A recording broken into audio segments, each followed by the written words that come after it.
De momento no puede asistir más gente a los cultos. ¿Así? Es increíble, ¿no? Tener que decir a la gente que no pueden venir a los cultos, ¿no? Pero es lo que toca. Y confiamos de que el Señor nos ayude a todos a entender que esta es la realidad en la que estamos viviendo actualmente y que no podemos hacer otra cosa. Amén, hermanos. Pido por favor a los hermanos desde ya, a los que están aquí, a los que nos están viendo también, que estén orando para que el Señor nos ayude y nos dé mucha sabiduría y sobre todo mucha fuerza para poder cumplir con todos los compromisos. El cambio horario va a ser brutal. El vuelo ya solamente dura 12 horas y solamente tenemos un día para adaptarnos al nuevo horario y a partir del siguiente día prácticamente ya estamos atendiendo a gente y pastores y muchísima gente que va a venir de todas partes. Así es que pedimos oración para que el Señor nos ayude y todo salga bien y dirigido por Él y podamos pues cumplir con los compromisos que tenemos en ese país.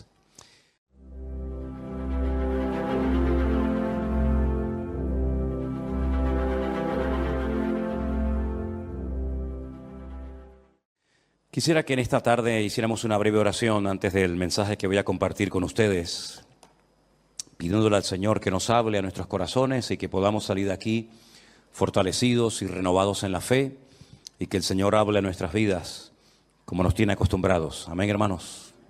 Señor, te damos muchas gracias por esta oportunidad, por este privilegio tan hermoso que nos estás dando de poder disfrutar de este tiempo aquí en tu presencia. Oramos para que esta palabra que va a ser compartida sea de bendición, traiga beneficio, traiga renuevo a nuestras vidas y podamos aprender mucho a través de ella. Te damos gracias por esta oportunidad que nos das en esta tarde de poder estar aquí delante de ti, Señor, sabiendo que tú vas a hablar a través de tu palabra como siempre. Te lo pedimos todo en el nombre de Jesús. Amén y amén. Gloria a Dios.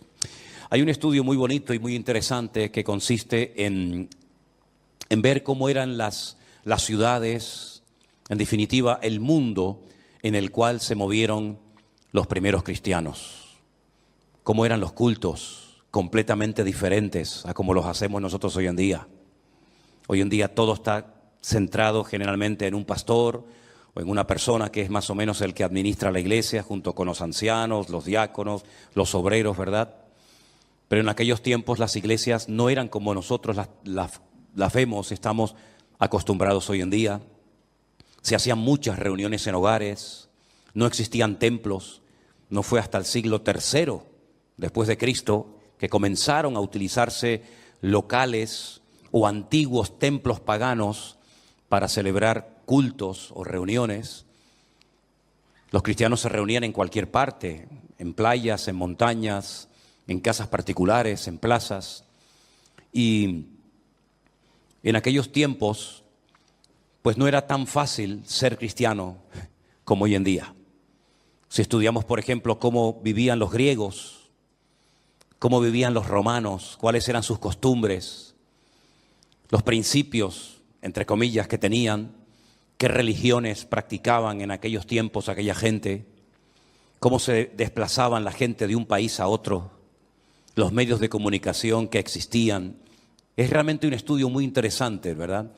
Ver cómo a veces se llegaba a un lugar donde prácticamente no había nadie y poco a poco se iba formando un pequeño pueblo, después una ciudad y así sucesivamente.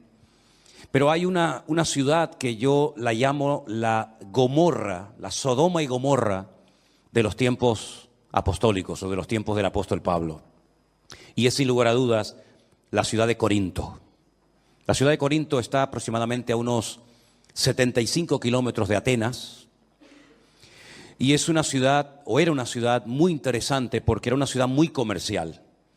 Habían construido un pequeño canal, ¿verdad?, que unía una parte del mar con otra y era un lugar frecuentado por muchísimos comerciantes. Y como estos comerciantes eran de diferentes nacionalidades y tenían diferentes costumbres religiosas, pues toda la ciudad de Corinto estaba plagada de templos paganos. Allí se adoraba a todo. La ciudad de Corinto tenía una acrópolis. La palabra acrópolis es ciudad elevada. Era algo muy común en aquella época. Y en ese montículo de aproximadamente unos 600 metros de altura, había un templo enorme, que era el templo a la famosa diosa Afrodita, la diosa griega de la sensualidad, de la belleza, del amor, que los romanos la adoraban con el nombre de Venus y los efesios la adoraban con el nombre de Diana o también Artemisa. Y siglos más tarde, la misma imagen, pero con un niño en brazos, se le cambió el nombre y se le puso María. En ese lugar de Corinto, en ese templo concretamente, habían 1000 mujeres que eran prostitutas sagradas, sacerdotisas de Afrodita. Y todas las tardes bajaban de ese templo y se metían por toda la ciudad de Corinto, tratando de captar adeptos, tratando de captar hombres para que se convirtieran en adoradores de Afrodita. Y ellas ofrecían sus servicios sexuales a los hombres de la ciudad de Corinto.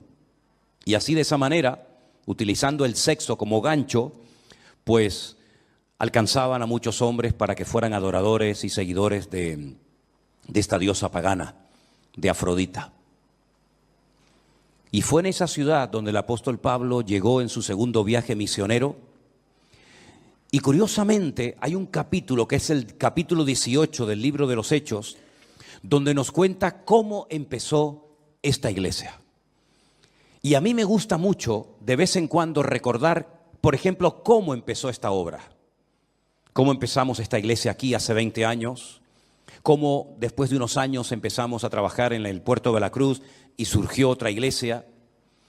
Cómo estuvimos unos años trabajando, por ejemplo, en Bolivia, en Santa Cruz de la Sierra, con docenas y docenas y docenas de niños a los cuales atendíamos cada día dándoles de comer. Cómo después de unos años nos fuimos a Malindi, a Kenia, a África, y allí construimos una casa. Y es muy bueno saber a veces los comienzos de la obra. Quiénes fueron las primeras personas que se convirtieron, cuáles fueron los primeros problemas que nos encontramos, cómo surgió la obra. Y Hechos capítulo 18 nos habla acerca de cómo empezó la iglesia de Corinto. Y quisiera que me siguieran en esta tarde la lectura, porque es muy interesante lo que vamos a leer en esta tarde, antes de ir a la primera carta del apóstol Pablo a los Corintios. En Hechos capítulo 18, Lucas, que es el autor de este libro, nos dice lo siguiente. Después de estas cosas, se refiere a la visita, al viaje de Pablo a Atenas, 75 kilómetros de allí. Pablo salió de Atenas y se fue a Corinto. Y halló a un judío llamado Aquila, natural del Ponto, recién venido de Italia con Priscila su mujer, por cuanto Claudio había mandado que todos los judíos saliesen de Roma, y fue a ellos. Y como eran del mismo oficio, se quedó con ellos y trabajaban juntos, pues el oficio de ellos era hacer tiendas. Y discutía en la sinagoga todos los días de reposo y persuadía a judíos y a griegos. Y cuando Silas y Timoteo vinieron de Macedonia, Pablo estaba entregado por entero a la predicación de la palabra, testificando a los judíos que Jesús era el Cristo. Pero oponiéndose y blasfemando esto, les dijo, sacudiéndose los vestidos: vuestra sangre sea sobre vuestra propia cabeza. Yo, limpio desde ahora, me iré a los gentiles. Y saliendo de allí, se fue a la casa de uno llamado Justo, temeroso de Dios, la cual estaba junto a la sinagoga. Y Crispo, el principal de la sinagoga, creyó en el Señor con toda su casa, y muchos de los corintios, oyendo, creían y eran bautizados. Entonces el Señor dijo a Pablo en visión de noche: no temas, sino habla y no calles, porque yo estoy contigo, y ninguno pondrá sobre ti la mano para hacerte mal, porque yo tengo mucho pueblo en esta ciudad. Se detuvo allí 1 año y 6 meses, enseñándoles la palabra de Dios. Pero siendo Galión procónsul de Acaya, los judíos se levantaron de común acuerdo contra Pablo y le llevaron al tribunal, diciendo: este persuade a hombres a honrar a Dios contra la ley. Y al comenzar Pablo a hablar, Galión le dijo a los judíos: Si fuera algún agravio o algún crimen enorme, oh judíos, conforme a derecho, yo os toleraría. Pero si son cuestiones de palabras y de nombres y de vuestra ley, vedlo vosotros, porque yo no quiero ser juez de estas cosas. Y los echó del tribunal. Entonces los griegos, apoderándose de Sóstenes, principal de la sinagoga, le golpeaban delante del tribunal, pero a Galión nada le daba de ello. Entonces los griegos, apoderándose de Sóstenes, principal de los hermanos, apoderándose de principal de la sinagoga, le golpeaban delante del tribunal, pero a Galión nada le daba de ello. Versículo 18 dice así: Mas Pablo, habiéndose detenido aún muchos días allí, después de despedir a los hermanos, navegó a Siria, y con él Priscila y Aquila, habiéndose rapado la cabeza en Cencrea porque tenía hecho un voto. Llegó a Éfeso y los dejó allí, y entrando en la sinagoga discutía con los judíos, los cuales le rogaban que se quedase con ellos por más tiempo, mas no accedió, sino que se despidió de ellos diciendo: es necesario que en todo caso yo guarde en Jerusalén la fiesta que viene, pero otra vez volveré a vosotros si Dios quiere. Y zarpó de Éfeso. 18 meses ininterrumpidos estuvo el apóstol Pablo en esta ciudad de Corinto. Allí conoció a Priscila, Aquila, un matrimonio que le apoyó muchísimo durante su ministerio, y después, como hemos leído, vino Timoteo y también Silas, y estas personas junto con él y probablemente otros más le ayudaron a fundar la iglesia de Corinto. La iglesia de Corinto tenía muchas particularidades. No fue una iglesia fácil. Como 3 o 4 años después de haber estado trabajando allí, le llega un informe al apóstol Pablo diciéndole que la iglesia está llena de problemas. Muchos hermanos se habían peleado los unos con los otros, se habían formado distintos grupos, y la iglesia estaba realmente siendo afectada por el mundo. En vez de ellos afectar al mundo y a la sociedad corrompida de Corinto, estaba ocurriendo más bien todo lo contrario.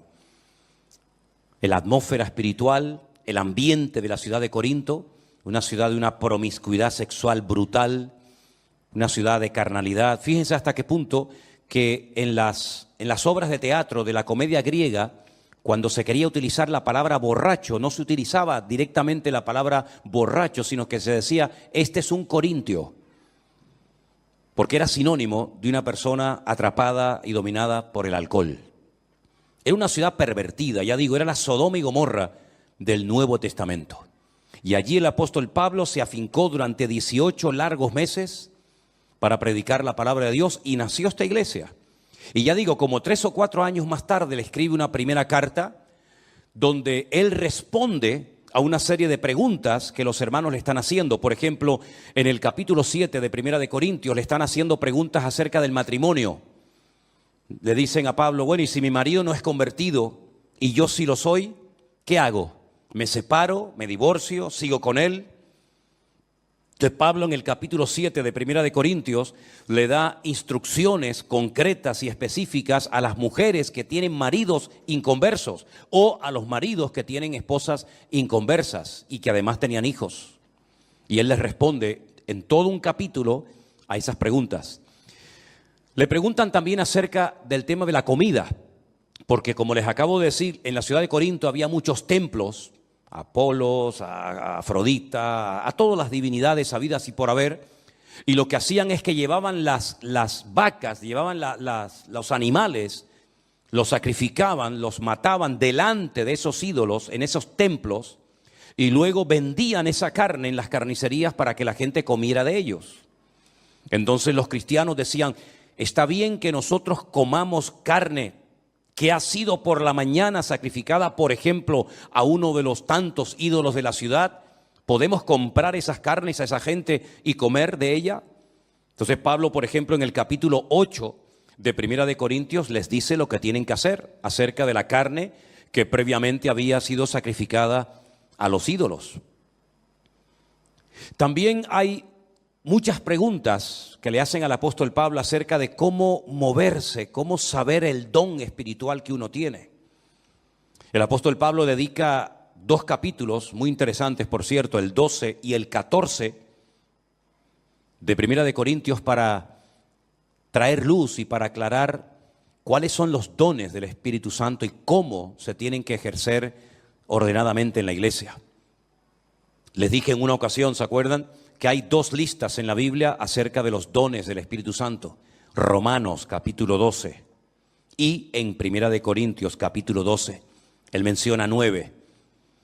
Y él dice que los dones del Espíritu Santo tienen que ser administrados con orden. Las personas que se levantaban para traer una palabra a la iglesia, tenía que haber un orden. No podían hablar todos al mismo tiempo. Por ejemplo, en el capítulo 14 él habla acerca de cómo ejercer correctamente el don de hablar en otras lenguas con la correspondiente interpretación, porque había un desorden, un caos dentro de la iglesia, hasta el punto que Pablo dice: cualquier inconverso que entre a vuestras congregaciones van a pensar que estáis locos. Van a pensar que estáis locos. Porque nosotros no nos reunimos para hablar en lenguas, pero si se hablan lenguas en la iglesia, tiene que ser con este orden que él establece en la iglesia de Corinto, ¿verdad? Y si alguien dice: no, es que no puedo evitar hablar en lengua, no puedo evitar hacer esto o aquello, Pablo dice: no. En nuestras iglesias esa no es nuestra costumbre. Eso no es lo que yo enseño ni en Corinto, ni en Tesalónica, ni en Éfeso, ni en Colosas. En nuestras iglesias tiene que imperar y reinar el orden y la paz, no la confusión. Porque todo lo que Dios hace, lo hace en orden, para traer edificación, para traer exhortación, para traer aliento a la iglesia y no para traer confusión, y muchísimo menos para crear un mal testimonio en la ciudad. Entonces él establece un orden y dice: y el espíritu de los profetas está sujeto a los profetas, ¿verdad? Hágase todo decentemente y con orden, es la regla que el apóstol Pablo establece allí. Le hacían muchas preguntas también, sobre todo porque los griegos no creían que la gente podía resucitar. Des en cuenta que cuando Pablo viene, por ejemplo, de Atenas, él se va al Areópago, donde estaban las personas que estaban siempre tratando de encontrar alguna enseñanza, alguna filosofía nueva para entretenerse realmente, ¿no? Entonces Pablo aprovecha la oportunidad y va allí y les da un mensaje muy interesante. Dice: pero que cuando llega el tema de la resurrección, le dijeron: bueno, ya te oiremos otro día, como diciendo: hasta aquí hemos llegado. Hasta ahora el mensaje ha sido muy interesante, pero eso de la resurrección, los griegos como que no. Entonces ellos, que la mayoría de ellos eran de origen griego y habían salido del paganismo, de la idolatría, pues tenían muchas preguntas acerca de la resurrección. Y bueno, ¿y la resurrección cómo va a ser? ¿Cómo vamos a resucitar? ¿Con este mismo cuerpo? ¿Con otro cuerpo diferente? ¿Y cuándo será? ¿Y cómo será? Entonces Pablo, todo el capítulo 15 de Primera de Corintios lo dedica para aclarar dudas acerca del tema de la resurrección. Pero independientemente de las preguntas que le hacen al apóstol Pablo, la iglesia de Corinto tenía fundamentalmente 5 grandes problemas. Vamos a ver en el capítulo 3, por favor, parte de la lectura se ha leído esta tarde. A partir del versículo 3, Pablo dice: aún sois carnales, pues habiendo entre vosotros celos, contiendas y disensiones, ¿no sois carnales y andáis como hombres? Porque diciendo el uno: yo ciertamente soy de Pablo, y el otro: yo soy de Apolos, ¿no sois carnales? ¿Qué pues es Pablo y qué pues es Apolos? Servidores por medio de los cuales habéis creído, y eso según lo que a cada uno concedió el Señor. Pablo no va a tolerar bajo ningún concepto que la iglesia internamente se divida en grupos, unos a favor de unos, otros a favor de otro, en contra de otro, sino que Pablo dice: mira, el Señor a mí me utilizó para sembrar la iglesia en la ciudad, y después vinieron otros ministerios, como por ejemplo el de Apolos, que vino a regar la semilla que yo había plantado, pero ni él ni yo somos lo más importante, porque al fin y al cabo el que está dando el crecimiento es el Señor, y la gloria y la honra no se la damos a los hombres, sino se la damos solamente a nuestro Dios, ¿verdad? Y ese era un problema que había en la iglesia de Corinto, que había grupos, parecía una sola iglesia, pero realmente eran muchas iglesias dentro de una misma iglesia. Las divisiones internas, Pablo no quería bajo ningún concepto que se produjeran, porque eso lo único que trae es problemas divisiones y, por supuesto, mal testimonio. Y el Señor no se mueve en el caos. El Señor no se mueve en el desorden. Nuestro Dios es un Dios de orden. Y desde el primer libro de la Biblia hasta el último libro de la Biblia, vemos este principio fundamental de Dios. Dios se mueve en el orden. Todo lo que usted haga que no esté en orden, no esperes que Dios te respalde. No esperes que Dios te bendiga. No esperes que Dios, si me permiten, haga la vista gorda, diciendo, bueno, no pasa nada. No, Dios es un Dios de orden. Lo mostró en Génesis 1 en la creación, lo mostró en la familia, lo mostró en la construcción del tabernáculo, lo mostró en la organización de las 12 tribus de Israel, lo mostró en la familia, lo mostró absolutamente en todo y por supuesto también en la iglesia. Si nuestras vidas no están en orden, difícilmente estarás con la bendición de Dios, porque Dios no se mueve, repito, en el caos, en el desorden y en las divisiones. Amén, hermanos. Ese era un gran problema que tenía la iglesia de Corinto y es un problema que tienen muchas iglesias hoy en día, que están divididas por falta de enseñanza, por falta de madurez, por falta de crecimiento, fijándose en los hombres en vez de fijándose en Dios. Esa es una de las cosas que queremos desde el primer día que pisemos México, cuando Dios nos permita llegar allí, dejar bien claro que la gloria y la honra se la tenemos que dar única y exclusivamente al Señor. Y del hombre yo no espero nada, pero de mi Dios lo espero absolutamente todo. Y hay de aquellos que pongan su mirada en los hombres, porque lo único que se van a llevar son desilusiones. Otro problema que había en la iglesia, que se menciona en el capítulo 5, es incesto. En el capítulo 5, a partir del verso 1, dice, se oye que hay entre vosotros fornicación. Y tal fornicación cual ni aún se nombra entre los gentiles, tanto que alguno tiene la mujer de su padre. Esto dice, a pesar de la corrupción y de la promiscuidad sexual de la ciudad de Corinto, esto no era algo que se practicaba en aquel tiempo. Que un hijo tuviera relaciones sexuales con la mujer de su padre, con su madrastra. Y este hombre venía a la iglesia y se congregaba como uno más. Y cuando a Pablo le informan de esto, dice, ustedes están envanecidos. ¿No deberíais más bien haberos lamentado para que fuese quitado de medio de vosotros el que cometió tal acción? Ciertamente yo, como ausente en cuerpo, pero presente en espíritu, ya como presente juzgado al que tal cosa ha hecho. En el nombre de nuestro Señor Jesucristo, reuníos vosotros y mi espíritu con el poder del Señor Jesucristo, y el tal sea entregado a Satanás para la destrucción de la carne, a fin de que el espíritu sea salvo en el día del Señor Jesús.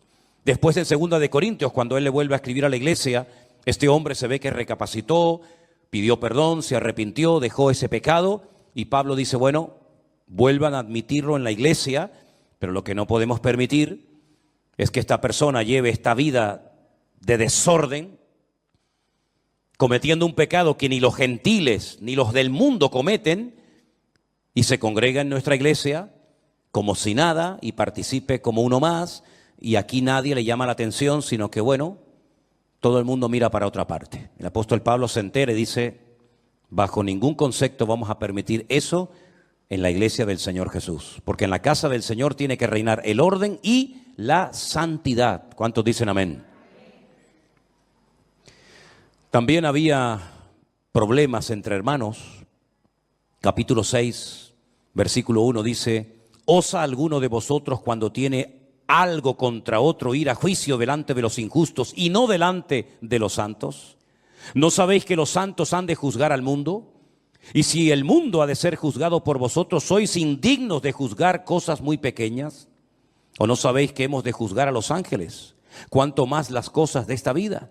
Si pues tenéis juicios sobre cosas de esta vida, ¿ponéis para juzgar a los que son de menor estima en la iglesia? Hermanos que se denunciaban, iban a los tribunales, iban a los jueces, a las autoridades del mundo para arreglar sus problemas, que tenían que haberlo arreglado con la bendición y con la paz del Señor, en oración, con un buen espíritu, con una buena actitud. Se denunciaban los hermanos y claro, imagínate los del mundo, los de afuera, cuando se enteraban que había problemas entre los hermanos y se denunciaban los unos a los otros. Y Pablo utiliza el argumento de decir, sí, nosotros los hijos de Dios que vamos a juzgar a los ángeles, que vamos a juzgar al mundo juntamente con el Señor, resulta que tienen que recurrir a los inconversos para que los inconversos les solucionen los problemas a ustedes como cristianos. ¿Pero qué están haciendo?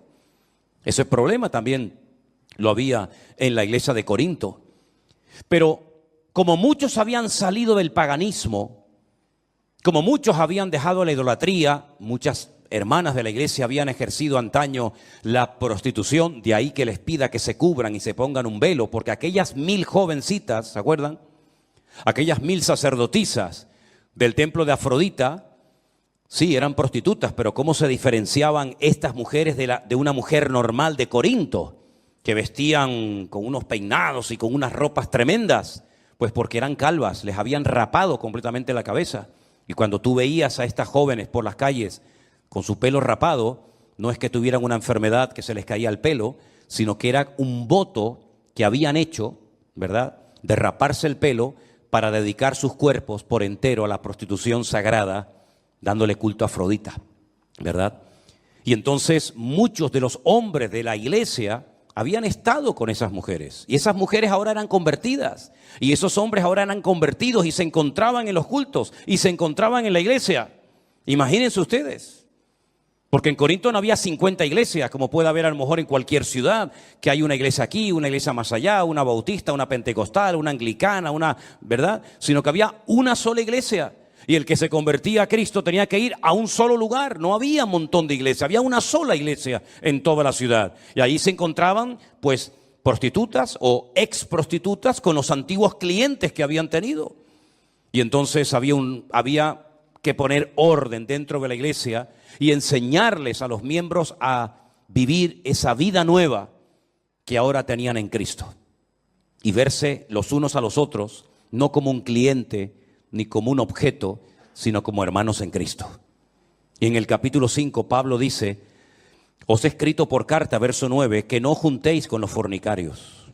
No absolutamente con los fornicarios de este mundo, con los avaros o con los ladrones o con los idólatras, pues en tal caso os sería necesario salir del mundo. Más bien os escribí que no os juntéis con ninguno que llamándose hermano, escuche esto, llamándose hermano, fuera un fornicario, un avaro, un idólatra, un maldiciente, un borracho, un ladrón, con esa persona ni coman. Una persona que va a la iglesia, que dice que es cristiano, y es un borracho, es un ladrón, es un avaro, es un fornicario, con ese ni coman. Porque, ¿qué razón tendría yo para juzgar a los que están fuera? ¿No juzgáis vosotros a los que están dentro? Es decir, el apóstol Pablo lo que está diciendo es, miren, yo no les he dicho que ustedes no pueden hablar con gente del mundo que practican todo tipo de pecados. Yo no les he dicho eso.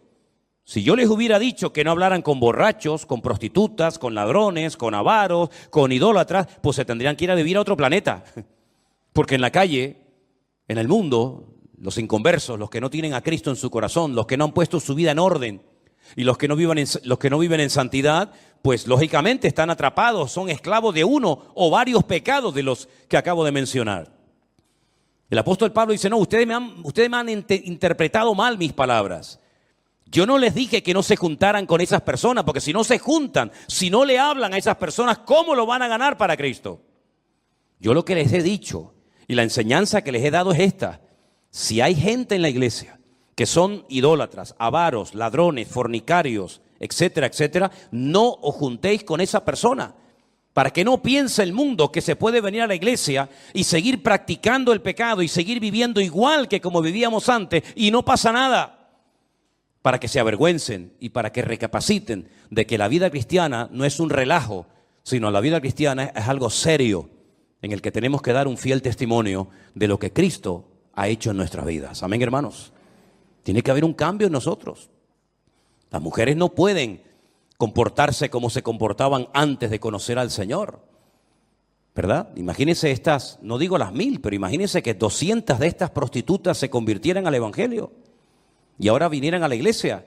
Pues habría que enseñarles a, mire hermana, si no se puede vestir usted a partir de ahora, porque usted se vestía de esa manera para atraer y seducir a los hombres, pero ahora el objetivo no es atraer y seducir a los hombres a través de su cuerpo, sino glorificar a Dios. Por eso Él dice, presentad vuestros cuerpos en sacrificio vivo, santo, agradable a Dios, ¿verdad?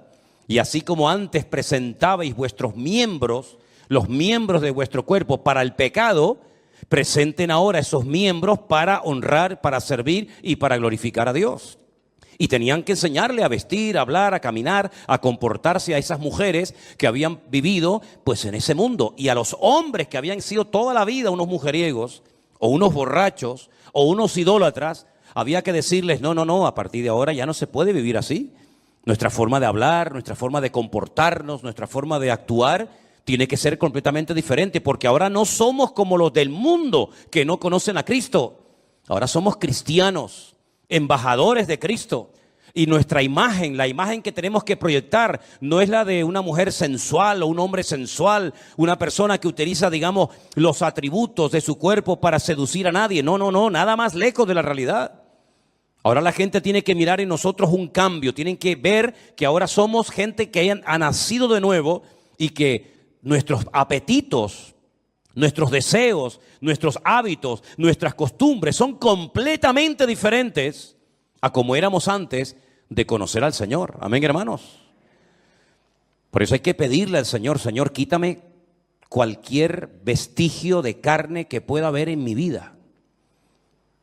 Quita de mi vida la mala mirada, la mala conversación, malos deseos, malas inclinaciones.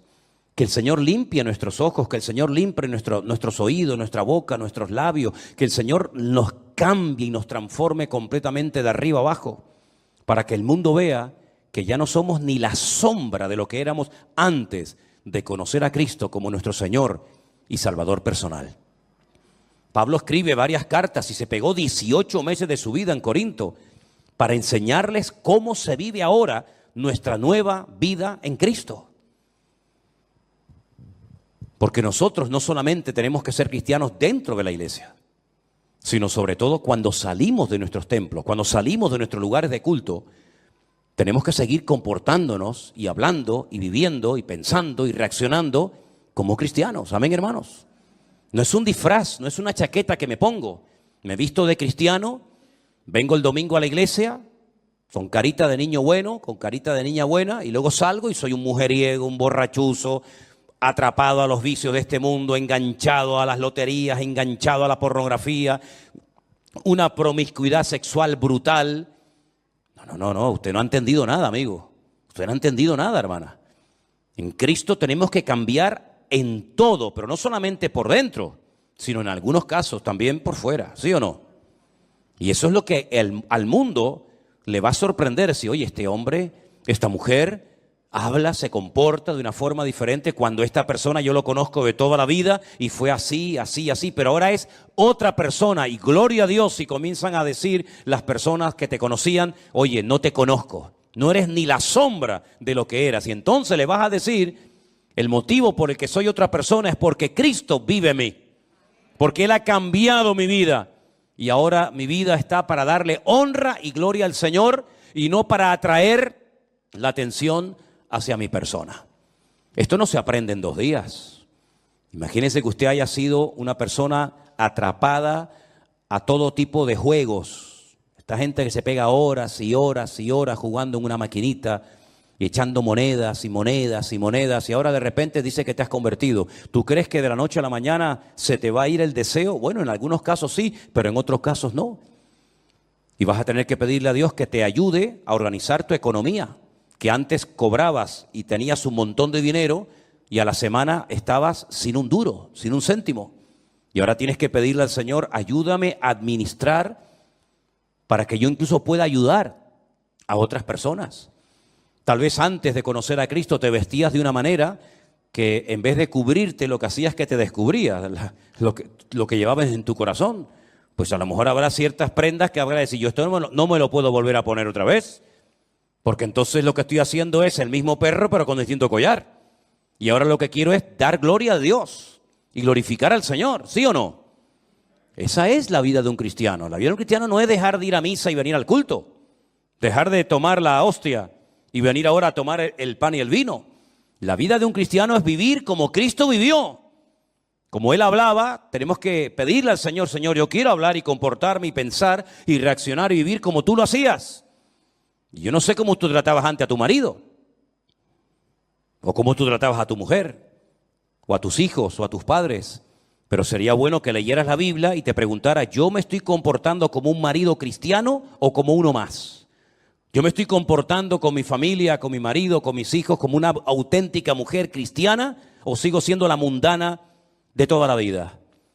¿Soy un hijo que obedece a sus padres y que honra a sus padres o sigo siendo el niño malcriado y caprichoso que siempre pedía y pedía y pedía y lloraba y pataleaba y se enfadaba cuando no le daban lo que querían? Si todas las áreas de nuestra vida, todo, absolutamente todo, tiene que ser cambiado por el Señor. Pero para cambiar, uno tiene que querer cambiar. Y el Señor lo va a hacer. Había desorden en la Santa Cena. Nosotros, saben que una vez al mes celebramos la Santa Cena, ¿verdad? Le damos el pan y el vino a cada persona que va a participar. Pero miren lo que dice 1 Corintios capítulo 11. 1 Corintios capítulo 11 dice, a partir del verso 17, al anunciaros esto que sigue, no os alabo, hermanos, porque no os congregáis para lo mejor, sino para lo peor. Pues en primer lugar, cuando os reunís como iglesia, oigo que hay entre vosotros divisiones. ¿Y saben lo que dice Pablo? En parte lo creo. Pablo no dice, no, esto no puede ser, imposible. Imposible que mis hermanos de la iglesia de Corinto estén divididos. Imposible. No, él dice, lo creo. Conociéndoles yo a ustedes, en parte yo creo que hay divisiones en la iglesia. Porque es preciso, versículo 19, que entre vosotros haya disensiones para que se hagan manifiestos entre vosotros los que son aprobados. Cuando pues os reunís vosotros, esto no es comer la cena del Señor. Porque al comer, cada uno se adelanta a tomar su propia cena y uno tiene hambre y otro se embriaga. Pues ¿qué? ¿No tenéis casas en las que podáis comer y beber? ¿O menospreciáis la iglesia de Dios y avergonzáis a los que no tienen nada? ¿Qué os diré? ¿Os alabaré? En esto no os alabo. La gente se ve que llevaba su comida a la iglesia y ya se quedaban en la iglesia a comer. Y claro, había gente pudiente en la iglesia y gente pobre, como siempre ha habido. Gente con más y con menos capacidad económica. Y dice la Biblia que algunas personas tenían hambre y se iban hambrientos de la iglesia. Y otras personas tenían tanta abundancia de comida y de bebida que hasta se emborrachaban dentro de la iglesia, dentro de los cultos, del lugar donde se habían decidido congregar. Y claro, cuando a Pablo le decían, mira, tú sabes que hay hermanos que tienen hambre y van al culto y salen con hambre. Y al lado a lo mejor hay una mesa de unos hermanos ricos y tienen de todo. Y en vez de compartir con los hermanos que tienen hambre y necesidad, no son capaces de decirle, hermano, ¿quiere usted comer un poco de nuestra comida? Hermano, tenga un platito y disfrute juntamente con nosotros. Son incapaces de compartir la bendición. Y no solamente no comparten, sino que además hasta llegan a emborracharse, porque en vez de llevar una pequeña cantidad simbólica para participar del pan y del vino, llevan tanta cantidad que se pasan y se embriagan y se emborrachan en la iglesia. Gracias a Dios yo nunca he visto esto en esta iglesia. Amén, hermanos. Gracias a Dios yo nunca he visto esto, ni lo veré. Pero que personas hambrientas salgan hambrientas de una iglesia cuando hay una celebración, una comida, un banquete, un ágape, y póngale el nombre que quiera, eso es una vergüenza para la iglesia. Eso sería terrible, ¿verdad? Ver a gente hambrienta que viene a la iglesia en un día de comida y se van hambrientos. ¿Pero cómo puede ser? ¿Cómo se pueden llamar esa gente cristianos? ¿Dónde está el amor de Cristo en esa familia, en esa persona que trae tanta comida, que le sobra, que después mucha de esa comida la va a tirar a la basura y un hermano, una familia al lado de ella o de él se fueran hambrientos de la iglesia? A Pablo todo esto lo ponía malo. A Pablo todo esto le traía dolor en el corazón y Pablo llegó a decir, por ustedes tengo tanto dolor, que se comparó a una mujer que está a punto de dar a luz. Fíjense los dolores que tenía Pablo por esta gente. Tenía dolor, tenía tristeza, le pesaba en el corazón o escuchar, oír estas noticias de una iglesia que él amaba tanto, por la cual había trabajado tanto y donde había estado 18 meses de su vida con hombres de Dios como Silas, Timoteo, Apolos, Priscila, Aquila, su marido, Y ver ahora, 3 o 4 años después, a la iglesia en estas condiciones le causaba una tristeza tremenda. Porque la iglesia tiene que ir cada vez a mejor. Cada vez tenemos que estar más firmes, más maduros, más constantes, más fieles al Señor. Cada vez tenemos que tener las doctrinas más claras en nuestra vida. No ser niños fluctuantes que ahora sí, ahora no, ahora creo, ahora no creo. El apóstol Pablo luchó y derramó lágrimas para que en esta iglesia se estableciera una congregación de sana doctrina, una iglesia unida, una iglesia que pudiera contrarrestar toda la basura espiritual y el ambiente y la atmósfera terrible que había en Corinto. Y lamentablemente vemos que el ambiente de la ciudad se metió dentro de la iglesia hasta el punto que dentro de la iglesia se cometían casi los mismos pecados que se cometían en los templos paganos de la ciudad de Corinto. ¿Y cómo no le iba a doler a Pablo eso? Imagínense ustedes si el Señor Jesucristo hubiera entrado un día en un culto normal de la iglesia de Corinto.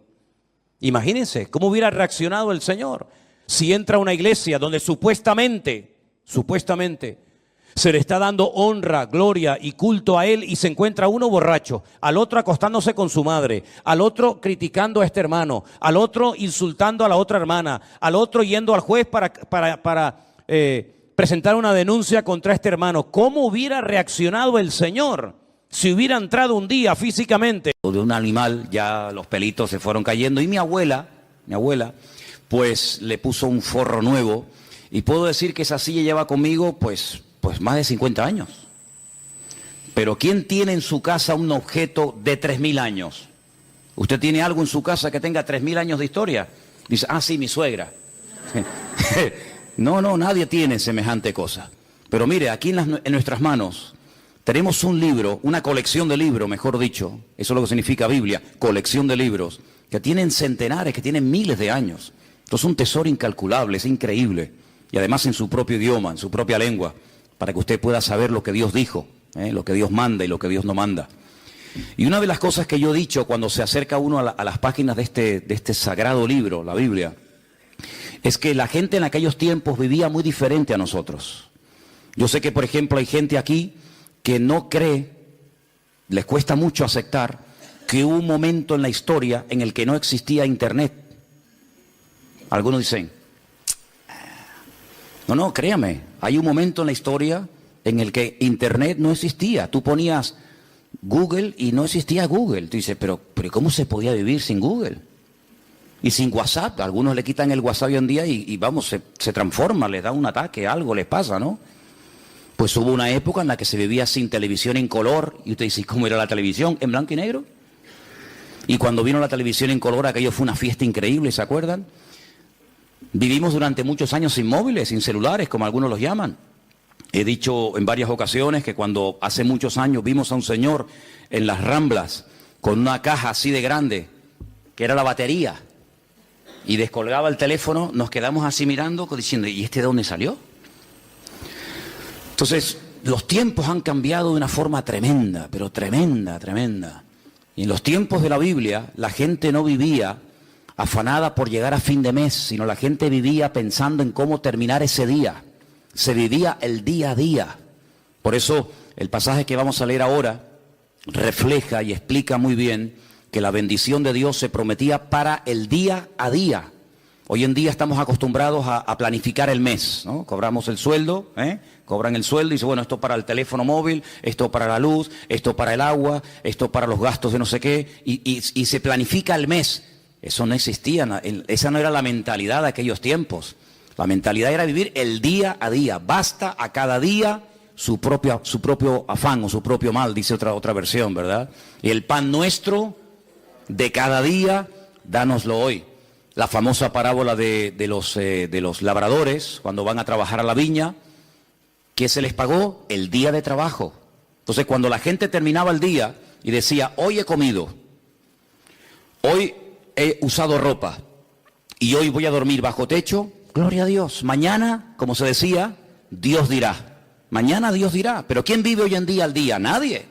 La gente enseguida planifica Y la gente hace planes y bueno, el verano que viene me voy a ir de vacaciones a tal sitio o dentro de 3 meses y por eso están las agendas y por eso hay tantas historias. Pero en la Biblia no era así. En la Biblia era vivir el día a día, desde que salía el sol hasta que se ocultaba el sol y ya está. Y hay un pasaje en el Antiguo Testamento, en el libro de Éxodo, capítulo 16, que voy a leer unos versículos para que vean qué interesante esta historia. Y dice, viendo los hijos de Israel, se preguntaron unos a otros, ¿y esto qué es? Ustedes saben la palabra maná, ¿no? Maná. La palabra maná en hebreo significa, ¿qué es esto? Maná. Majú, ¿qué es esto? Y por eso la palabra maná, que uno dice, bueno, ¿y qué significa? Significa literalmente, ¿qué es esto? Pues dice aquí, cuando vieron aquello, dijeron, ¿qué es esto? Porque no sabían qué es lo que era. Entonces Moisés le dijo, este es el pan que el Señor os da para que coman. Esto es lo que el Señor os ha dado, recoged de él cada uno según lo que pudiera comer, un gomer por cabeza, conforme al número de vuestras personas, tomaréis cada uno para los que están en su tienda. Los hijos de Israel, dice versículo 17, lo hicieron así, unos recogieron más y otros recogieron menos. Y lo medían por gomer, y no sobró al que había recogido mucho, ni faltó al que había recogido poco. Cada uno recogió conforme a lo que había de comer. Moisés le dijo, ninguno deje de ello para mañana. Algunos decían, ¿y si mañana no cae el maná? ¿Y si pasado mañana se agota? Vamos a recoger el lunes, para el martes, para el miércoles y para el jueves. Siempre ha habido gente así, ¿no? Pero el Señor le dijo, no, ellos no obedecieron a Moisés. Algunos dejaron de ello para otro día y crió gusanos y hedió. Y se enojó Moisés contra ellos. Era una falta de fe. Creer que al día siguiente el Señor no iba a derramar su fidelidad era una falta de fe. Hoy ha caído el maná, sí, mañana otra vez y pasado otra vez, no se preocupen. Y lo recogían cada mañana, cada uno según lo que había de comer, y luego que el sol se calentaba, se derretía. No sé si han visto seguramente en alguna feria, en algún lugar por ahí, esa gente que tiene como si fuera un caldero y van haciendo una cosa así y crean como ese algodón. ¿Lo habéis visto? Ese algodón de azúcar que cuando lo coges con la mano te empegosta todo. El maná era algo así, era algo muy parecido a eso. El Señor les dijo, cada día ustedes van a ver una demostración de mi fidelidad. Cuando ustedes se levanten, ya el maná está allí. No van a tener que esperar a que caiga. Es decir, yo voy a ir siempre delante de ustedes. Cuando ustedes se levanten el lunes, ustedes recojan todo lo que vayan a comer para el día lunes. Y cuando se levanten el martes, recojan lo que vayan a comer el martes y así sucesivamente. Pero había gente que dudaba, había gente que decía, vamos a recoger para 3 o 4 días por si acaso. Vamos a recoger para toda la semana. ¿Y qué pasaba? Se les echaba a perder. Porque el Señor les estaba enseñando al pueblo en el desierto depender cada día de la bendición y de la fidelidad del Señor. Parece como que eso ya no forma parte de nuestro estilo de vida. Pero así es como deberíamos realmente vivir los creyentes. Hoy el Señor me ha bendecido, hoy el Señor me ha ayudado, hoy puedo dormir en mi cama, hemos comido, fíjate tú, hemos desayunado, almorzado, otros han merendado antes de venir al culto, otros antes de irse se ponen allí en el mostrador también a picotear, luego llegan a casa, vuelven a comer. Hermanos, Dios es fiel. ¿Cuál es la garantía de que mañana Dios me va a suplir mi necesidad? Que hoy me la ha suplido. ¿Cuántos dicen amén? Como Él no cambia, si Él hoy ha sido fiel, mañana otra vez volverá a ser fiel. Y yo tengo que fiarme de Dios. Yo tengo que depender del Señor, no de mes a mes, sino como dice la Biblia, el pan nuestro de cada día, dánoslo hoy. ¿Cuántos de los que están aquí hoy han comido? Veo que todos vienen vestidos. Algunos han venido en coche, otros caminando, otros en guagua. Cuando te vayas de aquí, cenarán, dormirán en sus camas. ¿Qué más queremos, hermanos? Dice la palabra de Dios, teniendo sustento y abrigo, estemos contentos con esto. ¿De dónde nace ese afán, ese agobio de venga y más y más? ¿De dónde nace? ¿De la Biblia? No. ¿De una relación sana con Dios? No, Señor. El cristiano sano, el cristiano que tiene una fe sana, completa, una fe coherente, una fe bíblica, no tiene que caer en ese afán, en ese agobio, en ese estrés y la deuda y no sé qué, y esto y lo otro. No, así no vivimos, así no tenemos que vivir los hijos de Dios. Los hijos de Dios tenemos que vivir de cara al mundo, de cara a la galería, con paz, con la tranquilidad de saber que nuestra vida está en las manos del mejor pastor del mundo, porque dice la Biblia, el Señor es nuestro pastor y nada nos faltará. ¿Cuántos dicen amén? Por lo tanto, en el Sermón del Monte, el Señor cuando enseña a orar a su pueblo dice, y el pan nuestro de cada día, dánoslo hoy. ¿Se puede orar por el pan nuestro de cada día? Claro que sí. Pero en ningún momento tenemos que estar preocupados por los próximos 15 días, por la próxima quincena, por el próximo mes. Eso no es bíblico, eso no es bíblico. El Señor quiere que aprendamos a depender de Él, a confiar en Él cada día, sin preocupaciones, sin agobios, sin estrés. Ya sé que esto a lo mejor suena a locura. Ya sé que la gente de la calle, la gente que no tiene a Dios, pues no viven así. Pero es que usted no tiene que imitar al mundo, usted tiene que imitar al Señor Jesucristo y obedecer su palabra. Hay un texto muy interesante que yo lo he leído muchas veces, de hecho no quiero exagerar, pero casi a diario lo leo, y se encuentra en Deuteronomio. Es un pasaje buenísimo, buenísimo, que de vez en cuando pienso yo que deberíamos de leer. Está en Deuteronomio capítulo 8, del versículo 11 en adelante. Es buenísimo este pasaje, de verdad que es una bendición de Dios el poder tener esto en nuestras manos. Dice, cuídate de no olvidarte del Señor tu Dios. Y yo pregunto, ¿y se puede acaso alguien olvidar de Dios? Porque te puedes olvidar, no sé, de las llaves, del móvil. Te puedes olvidar de dónde dejaste el coche. Yo me acuerdo hace años, venía por la calle esta de la iglesia con el casco de la moto en la mano. Y me metía en el bar de aquí al lado a tomar un cortado. Y un hermano, me dice, ¿de dónde vienes? Digo, no, tuve que ir abajo a Santa Cruz a hacer unas cosas. Y me dice, ¿y tú vas por la vida con un casco debajo del brazo? Digo, ¡ay, la moto! Y la dejé en la Plaza de España. Yo me vine desde la Plaza de España hasta aquí con la moto, con el casco de la moto bajo el brazo. Como eso, simplemente mirando el casco, sabes que, mijo, el casco es para usarlo en la moto. Pues me olvidé de la moto. Y un día tuve que llamar al segurita del Carrefour allí en La Laguna, porque para mí es que me habían robado el coche. ¿Y qué va? Me van a robar el coche estaba en otro sitio, pero volví loco a medio centro comercial. Mire, que me robaron el coche, que llame a la policía, que no sé qué, y el coche estaba donde yo lo había dejado, pero yo no me acordaba. Y a veces hemos visto en alguna playa por la megafonía, el niño Pedrito García Rodríguez, con una camisita roja y un pantalón amarillo y unos calcetines verdes. Se ha perdido, por favor. Pero perder a Dios, olvidarse de Dios. ¿Cómo se puede una persona, cómo se puede olvidar un joven, cómo se puede olvidar una familia de Dios? Pues hermanos, parece mentira, pero hay gente que incluso llegaron a servir a Dios y se olvidaron completamente de Él. Y por eso el Señor, sabiendo que somos así los seres humanos, dice en este versículo, cuídate, tengan cuidado de no olvidarse del Señor vuestro Dios, para cumplir sus mandamientos, sus decretos, sus estatutos que yo te ordeno hoy. Versículo 12. No suceda que comas y te sacies y edifiques buenas casas en las que habites, y tus vacas y tus ovejas se aumenten, y la plata y el oro se te multipliquen, y todo lo que tuvieres se aumente, y se enorgullezca tu corazón, y te olvides del Señor tu Dios, que te sacó de la tierra de Egipto, de la casa de servidumbre, que te hizo caminar por un desierto grande y espantoso, lleno de serpientes ardientes y de escorpiones y de sed, donde no había agua, y Él te sacó agua de la roca del pedernal, que te sustentó con maná en el desierto, comida que tus padres no habían conocido, afligiéndote y probándote para a la postre hacerte bien. Y digas en tu corazón, mi poder y mi fuerza, la fuerza de mi mano, me han traído esta riqueza. Dice aquí, acuérdate del Señor tu Dios, porque Él es el que te da el poder para hacer las riquezas. ¿Cuántos dicen amén? Eso es mentira, ¿no?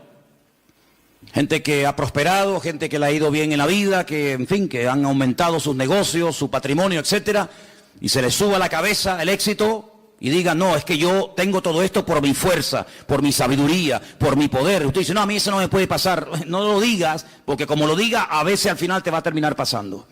El hombre es así, hermanos. El hombre, mientras depende del Señor, se mantiene humilde, se mantiene sometido al Señor, pero como parece que a veces la riqueza o la abundancia se le vuelve en su contra, pueden incluso llegar a olvidarse del Señor, del Creador. Dice, el que te sacó de Egipto, el que cuando eras un esclavo y nadie daba un duro por ti, yo te compré y te saqué de la tierra de esclavitud y te conduje por el desierto y te di agua y te di maná y te di todo lo que necesitaba. Y ahora que llegas a la tierra prometida te olvidas de mí. Porque crees que ha sido tu sabiduría, tu fuerza, tu experiencia en la vida la que te ha llevado de la nada a la cumbre y te equivocas. Ten mucho cuidado y guarda tu corazón, dice la Biblia.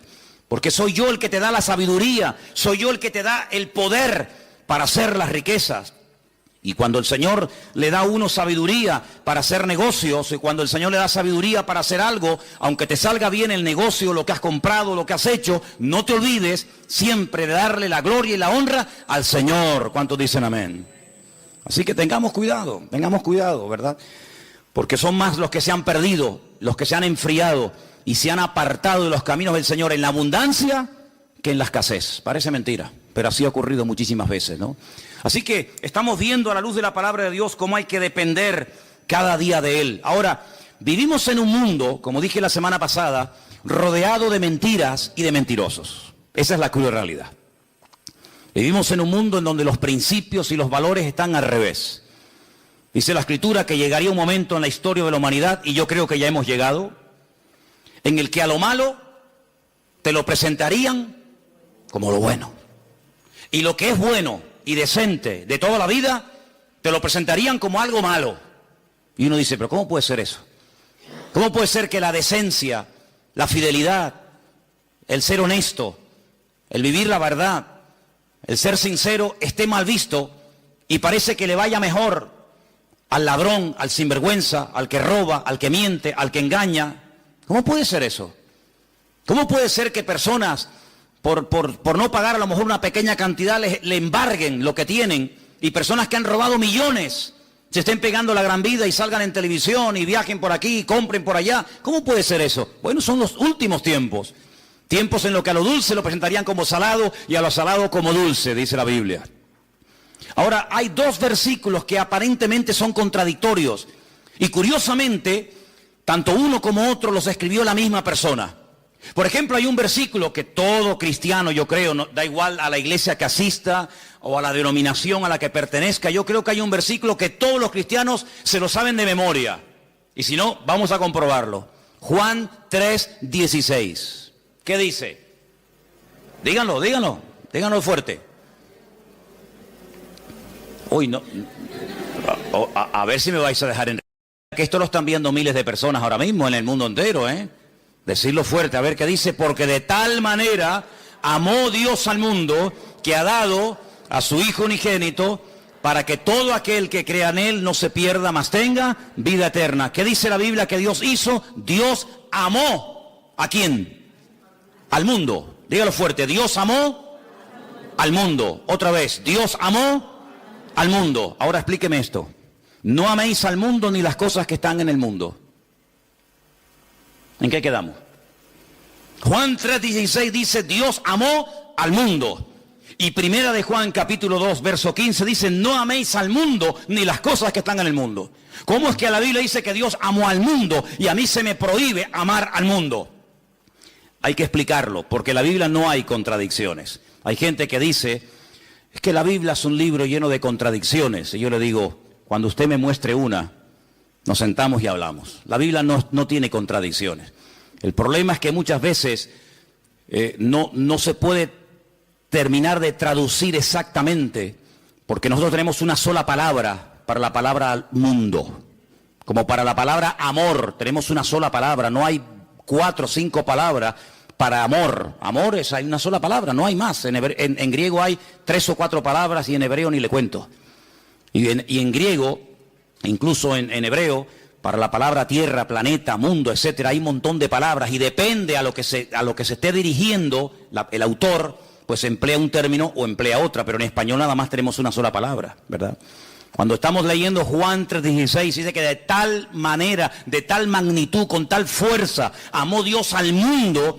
Ahí está haciendo referencia a la raza humana, al hombre, a la humanidad. De tal manera Dios amó al hombre, a la raza humana, a los hombres, a las mujeres, a los blancos, a los negros, a los ricos, a los pobres, a los africanos, asiáticos, norteamericanos, latinos. De tal manera amó Dios a esa gente que dio a su Hijo unigénito al mundo para que lo amaran y lo respetaran y creyeran en Él. Pero cuando vamos a Primera de Juan y encontramos otra vez la misma palabra, la palabra mundo, es la palabra cosmos. Y la palabra cosmos nos habla acerca de un estilo de vida, de unos principios, de unos valores que no son los nuestros. No son los nuestros. ¿Usted no ha oído alguna vez la expresión de decir, mira, di una mentira de estas piadosas? De hecho, incluso hasta cuando éramos católicos, se nos decía que había dos tipos de pecados. Bueno, se nos decía, no, se siguen diciendo. Pecados mortales y pecados veniales, ¿sí o no? Amigo. Es decir, que hay pecados que son graves delante de Dios y pecados que, bueno, que Dios hace la vista gorda, no pasa nada. Una mentirijilla de vez en cuando para salir del paso, ¿sí o no? Eso se nos ha enseñado toda la vida. Cuando vamos a la palabra nos encontramos que hay un sistema, un estilo, una filosofía de vida que es totalmente opuesta a nuestro estilo de vida. ¿Por qué? Porque en el mundo, cuando 2 o 3 o 4 hombres se juntan en un bar, en un negocio, donde sea, y comienzan a hablar, ¿de qué suelen hablar? De mujeres. Y presumen de las veces que han engañado a sus esposas. Y presumen de que tuvieron relaciones con esta y con aquella y con la otra y con mengano. Sin embargo, eso en el círculo cristiano se nos tendría que caer la cara de vergüenza y darnos vergüenza de haber hecho eso. Son puntos de referencia completamente diferentes. Y en el mundo es normal mentir, y en el mundo es robar, pues decir, mira, sí, y era no, o no, cuando era sí, o decir, ¿cuánto tienes? 5, y es mentira, tienes 10. En el mundo todo eso es normal.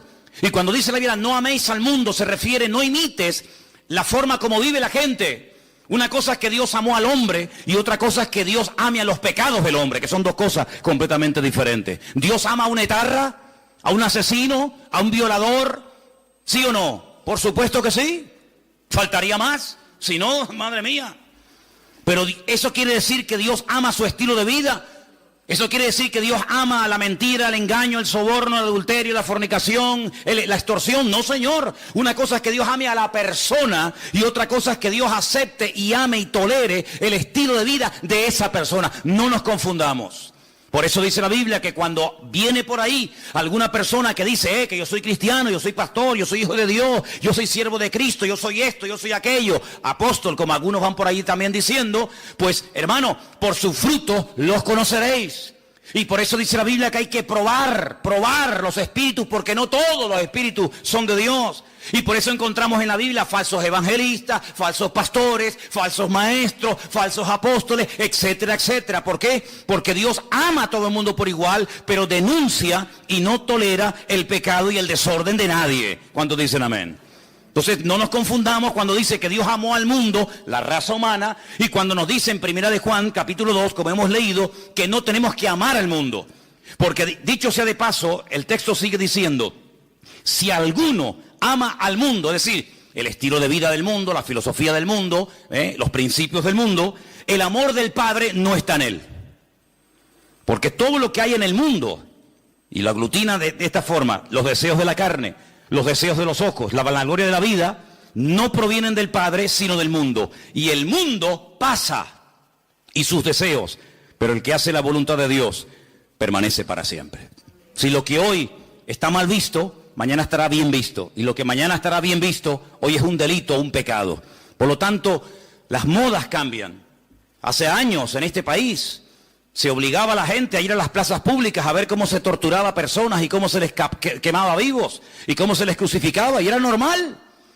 Y si retrocedemos en el tiempo, la gente pagaba dinero para ir a los coliseos, a los circos romanos, para ver cómo los animales devoraban a mujeres o a niños, mientras ardían como antorchas humanas, y era normal, era totalmente normal. Sin embargo, nos hemos dado cuenta de que cosas que antes eran normales o delitos, hoy en día, pues, han cambiado. Por eso nosotros no tenemos que dejarnos llevar por las modas de este mundo, sino tenemos que dejarnos llevar por los principios y valores eternos del Señor que están en su bendita palabra. ¿Cuántos dicen amén? Así que, amados hermanos, tenemos que partir de la base de que nosotros somos gente diferente, somos gente distinta y hay algo con lo cual tenemos que estar claros en esto. Y yo les voy a contar parte de mi testimonio, porque creo que puede ser de ayuda a la hora de entender lo que quiero decir. Hay personas que llegaron al conocimiento de la verdad. Hay personas que les nació en su corazón el deseo de buscar a Dios porque empezaron a leer los evangelios o empezaron a leer la Biblia. Conozco muchísima gente que me dice, no, yo un día me compré una Biblia, o alguien me regaló una Biblia, un Nuevo Testamento, como esta que estáis ofreciendo los hermanos moteros, ¿no? Bueno, te llega la Biblia, empiezas a leerla, y empiezas a interesarte, empiezas a darte cuenta de un montón de cosas y se despierta algo en ti que te lleva a una búsqueda de la verdad y buscando, pues encuentra. ¿Y a quién encuentra? Al autor y al consumador de la fe, que es Cristo Jesús, ¿sí o no? Pero a mí no me pasó eso. Yo fui al revés. Yo no había leído en mi vida la Biblia, jamás. No me interesaba. Yo no sabía ni lo que era una Biblia. A mí no me llegó el conocimiento de Dios, ni el deseo de buscar a Dios por la lectura, por el estudio, por indagar, por buscar la verdad. Es que a mí no me interesaba buscar la verdad, pero en absoluto. Lo primero que yo tuve fue un encuentro, una experiencia personal con Jesucristo. Yo no había leído la Biblia en mi vida. Entonces, cuando yo entré por primera vez en mi vida a una iglesia, yo le dije literalmente a Dios, es que yo no creo en ti. Es que yo no creo en ustedes, yo no creo en pastores, ni en iglesia, ni en Biblia, ni en cura, yo no creo en nadie. Yo tenía un montón de problemas físicos, espirituales, de toda índole. Pero yo desafié a ese Dios del cual ese hombre estaba esa tarde predicando allí y le dije, bueno, si tú existes, no es que dije, como tú existes, no. Si tú existes, ayúdame a salir de este infierno en el que yo estoy. Y cambia mi vida, y ayúdame, y libérame, etcétera, etcétera. Y Dios lo hizo.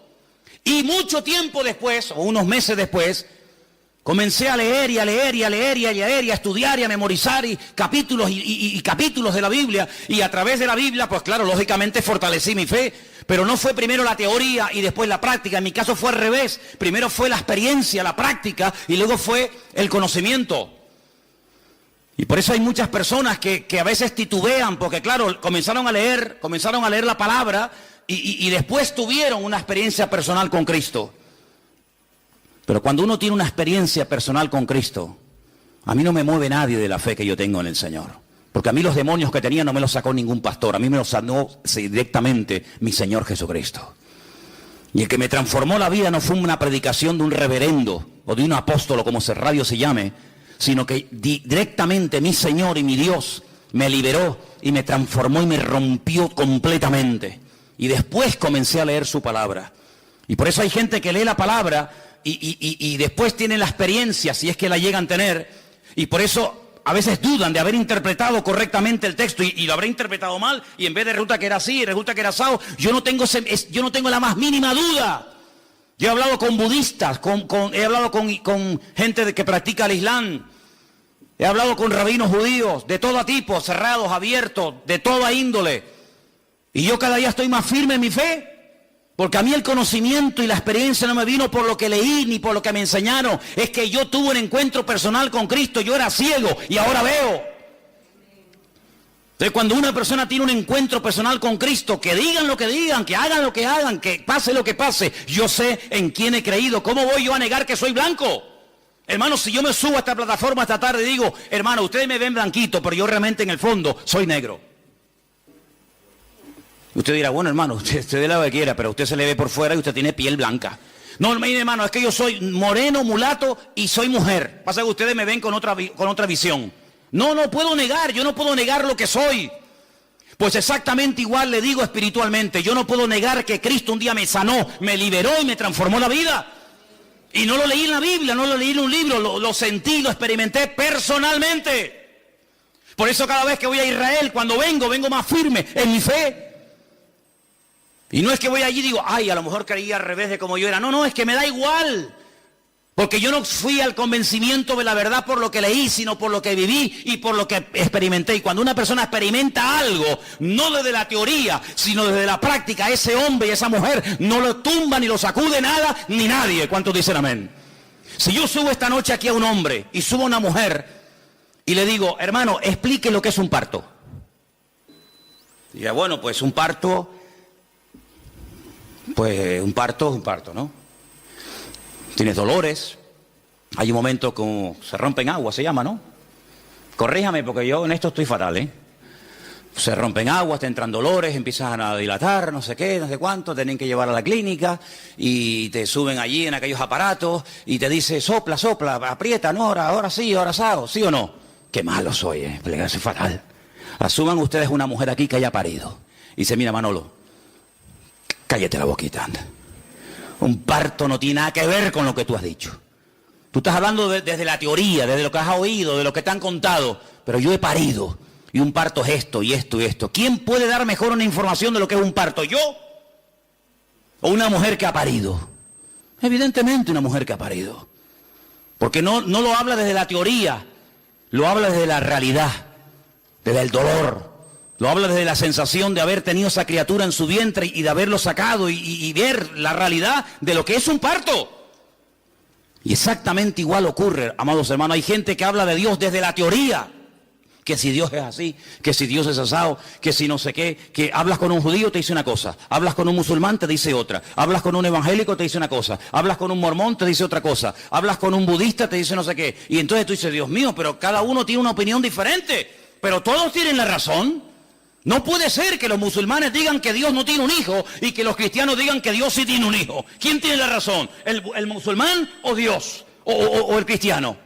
Porque yo pregunto, ¿Dios tiene un hijo o no tiene un hijo? Porque si no tiene Dios un hijo, entonces los musulmanes tienen razón. Pero si Dios tiene un hijo que se llamó Jesucristo, o Yeshua Hamashiach, y vino a este mundo a morir en una cruz y resucitó al tercer día, entonces este no dice la verdad la está diciendo este hombre.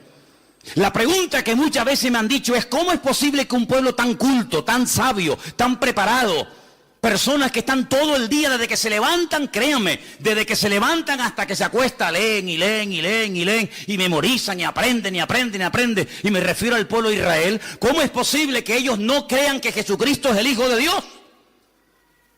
Porque te explican otra cosa y te quedas con la boca abierta y te dicen arriba y abajo y el verbo, el ifil, el itpalel, el pual y te explican todas las conjugaciones del verbo. Pero cuando hablamos de Jesucristo no tienen ni idea. Y uno dice, ¿cómo es posible que nosotros que no hemos sido criados en este ambiente, por lo menos yo, tengamos las ideas más claras y podamos explicar no desde la teoría de un libro, sino de la experiencia personal, quién es y quién no es Jesucristo? ¿Cómo es posible que 14 veces se hayan equivocado los judíos nombrando a un Mesías que luego le salió el tiro por la culata? Lean la historia de Bar Kokhba. Una ruina trajo a Israel. ¿Quién lo apoyó? Uno de los rabinos más grandes en la historia de Israel, Rabí Akiva. Un hombre que fue capaz de morir torturado. Dice que mientras lo quemaban los romanos en el 100 y pico después de Cristo, con pinzas le arrancaron la piel y todos los trocitos de piel que le quedaban con un cepillo de púas se la arrancaron. ¿Cómo es posible que un hombre que murió de esa manera torturado dijera que Jesucristo fue un impostor? Y después tuvieron a otro llamado Sibitai. Y ese fue una ruina total porque la mayoría de los judíos del mundo entero lo reconocieron como el Mesías. Y al final, cuando lo apresaron los turcos, cuando lo prendieron los musulmanes, le dijeron, o claudicas de esto, o te matamos. Y se convirtió al Islam. Y todavía ni se han recuperado. ¿Y cómo es posible que hace unos años, en todas las calles de Israel, en los taxis, en las guaguas, en los colegios, en la radio, en la televisión, por todas partes había pancartas, que viene el Mesías, que viene el Mesías, que viene el Mesías, el viejito Lubavitch, un viejito así chiquitito, ese es el Mesías, y resulta que se murió, y todo el mundo dice, uy, ¿ahora? Y ahora eso que le estaban esperando y lo habían proclamado como el Mesías, dice, no se preocupen, de un momento a otro resucita, y viene y está entre nosotros otra vez. Y yo digo, Dios mío, ¿cómo es posible que esa gente tan culta y repito, tan sabia y que profundiza tanto la Escritura se hayan equivocado tantas veces?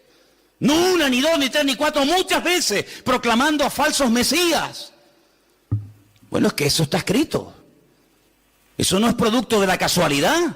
Es que eso ya lo profetizó el Señor en el libro de Isaías capítulo 29 y quiero leértelo para que veas, es algo impresionante que lo que les ha ocurrido estaba escrito, estaba profetizado Y no nos tiene que sorprender. Y dice en Isaías capítulo 29, a partir del versículo 10, ceguera e hipocresía de Israel. Fíjate qué curioso el capítulo, ¿no? Yo sé que los nombres de los capítulos no son, digamos, inspirados, originales, pero solamente se le llama a este capítulo la ceguera espiritual de Israel. Y mira lo que dice aquí. Porque esto se escribió antes del nacimiento de Cristo, no se escribió en el Nuevo Testamento. Ah, claro, eso lo escribió Pablo, lógico. Es normal que Pablo o Pedro o Juan o Santiago o Mateo digan eso. No. Esto lo escribió Isaías antes del nacimiento de Cristo. Cómo él proféticamente recibe la revelación de cómo iba a actuar esa gente. Y dice así: porque el Señor derramó sobre vosotros espíritu de sueño. Esto es un judío hablándole al pueblo de Israel. Dios derramó sobre vosotros espíritu de sueño y cerró los ojos de vuestros profetas y puso velo sobre las cabezas de vuestros videntes. Ah, ahora entiendo. Ahora entendemos, claro. Y os será toda visión como palabras de libro sellado. Por eso leen y leen y leen y leen y memorizan y aprenden y no entienden. El cual si dijere al que sabe leer y le dijeren, lee ahora esto, él dirá, no puedo porque está sellado. Y si se le diera el libro al que no sabe leer, le dicen, lee ahora esto, y él dice, es que no sé leer. Dice pues el Señor, escucha bien la explicación de Dios, estas son las palabras de Dios al pueblo de Israel, porque este pueblo se acerca a mí con su boca y con sus labios me honra, pero su corazón está lejos de mí. Y su temor de mí no es que un mandamiento de hombres, como dice otra versión más cercana al original, un mandamiento enseñado y aprendido de memoria, que les ha sido enseñado. Por tanto, he aquí que nuevamente excitaré yo la admiración de este pueblo con un prodigio grande y espantoso, porque perecerá la sabiduría de sus sabios y se desvanecerá la inteligencia de sus entendidos. Ahora puedes ver cómo un niño en la escuela dominical, un domingo a la tarde, es capaz de ver en Juan capítulo 1, cómo el Verbo, que en un principio era Dios, se hace hombre, se humana, se encarna y habita entre nosotros y vemos su gloria. Y no tiene ningún problema en aceptar eso. Y después te encuentras a un hombre que lleva 70, 80 años de su vida leyendo 16 horas por día la Biblia, por la mañana hasta por la noche, y es incapaz de ver a Cristo en las Escrituras. ¿Por qué? Porque el profeta Isaías dijo, en los últimos tiempos derramaré un espíritu de ceguera en vuestros videntes, en vuestros profetas, en vuestros sabios, de tal manera que van a leer y dice como que no lo puedo leer porque no lo entiendo. Es como si estuviera sellado. Increíble, increíble. Ya sabemos que en los últimos tiempos el Señor tratará de una forma especial, pero lo importante es que todos y cada uno de nosotros valoremos el hecho de haber podido entender el Evangelio, porque haber entendido el mensaje, el propósito por el cual Cristo vino a este mundo nos ha cambiado la vida, ¿sí o no? Cuando una persona encuentra la verdad, yo no tengo que buscar nada más, créame, yo no tengo una insatisfacción diciendo, oye, estaré en la verdad, me habré equivocado, me habrá engañado esta gente. Y a veces resulta que yo he creído en esta iglesia evangélica y ahora resulta que estoy en la mentira, me he metido en una secta, me están comiendo el coco. A veces resulta que en vez de este camino era el otro. Ay, madre mía. Es que yo sé en quién he creído. Yo no me convertí a la iglesia evangélica. Yo no soy representante de la iglesia evangélica. Yo soy embajador de Cristo y Cristo fue el que cambió mi vida. Y me reúno aquí porque con ustedes me siento a gusto y porque creo que todos tenemos una experiencia en común. Pero si así no fuera, probablemente buscaría otro lugar donde poder congregarme. Pero no porque me haya convertido a una iglesia llamada iglesia evangélica. Yo no me he convertido a nadie, ni he cambiado de religión. Yo he pasado de muerte a vida, porque Cristo ha perdonado todos mis pecados y de ahí no me muevo ni a palo. ¿Cuántos dicen amén? Y por eso tenemos que tener bien claro, ahora que se nos está yendo el año, ahora que estamos llegando a la recta final, ¿estás hoy más firme en tu fe que el 1 de enero? ¿Estás hoy más firme, más bien anclado en las cosas del Señor que hace 4 o 5 meses atrás? Espero que sí. ¿Cuántos dicen amén? Quiero leerles un versículo en esta tarde.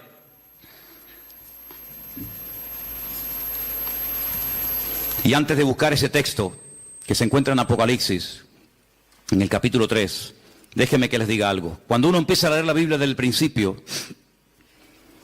uno se va a dar cuenta de que cuando Adán y Eva pecaron, y ahora hablaremos un poquito de esa mujer también, quedaron desconectados del Señor, desconectados completamente. Todo cambió, todo. Aquel hombre y aquella mujer eran perfectos, y usted y yo no somos perfectos, sabíamos eso, ¿no?